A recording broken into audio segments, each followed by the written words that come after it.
Good morning mga kamaster. Ayan, welcome back ulit sa ating channel, Tata TV Official. Kung ikaw ay bago sa aking channel, ayan, please subscribe, like, share, and papindot mo yung notification bell para lagi kayong updated sa aking mga videong i-upload.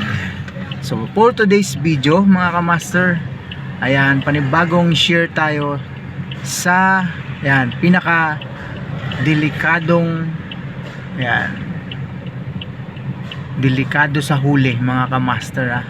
Maliliit lang yung nakasulat.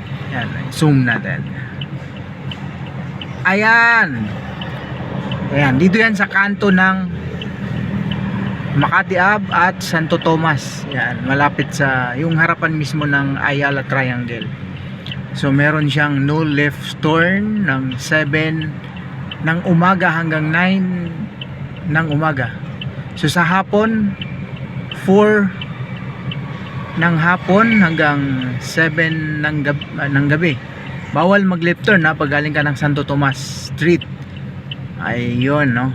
So baka akala nyo walang nagbabantay dyan. Kahit linggo mga kamaster, merong nagbabantay dyan. Merong doon sa area na yon, yung may mga puno-puno na yon. Diyan nagtatago yung minsan yung enforcer, yung Makati, no, ng gwardiya, no, na may panikit na gwardiya ng Ayala minsan. At pag araw ng linggo, lalo na sa hapon, merong nakatambay diyan na MAPSA. Enforcer ng Makati mismo mga kamaster. So sumunod tayo. Kaso nga lang, pag hindi mo kabisado yung lugar na to, dahil sa liit nung nakasulat na yan, hindi mo rin mapapansin mga kamaster. Kaya laging tawag namin dyan bitag, trap. Pagka hindi mo napansin, kumaliwa ka lang basta-basta kahit linggo, kasi alam mong maluwag, akala mong maluwag naman kasi linggo, pero hindi mo alam, meron palang nakatago doon na enforcer sa bandaron.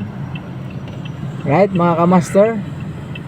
Isa ito sa pinakadelikado na may manghuhuli sa iyo mga kamaster. Madalas maraming nahuhuli na motorista, lalo pag hindi mo kabisado yung lugar.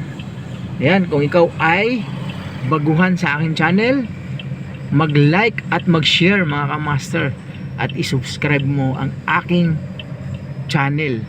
Siyempre, papindot mo yung notification bell para lagi kang updated kung saan delikado sa huli, lalo pag ikaw ay baguhang driver sa Metro Manila. Bye bye!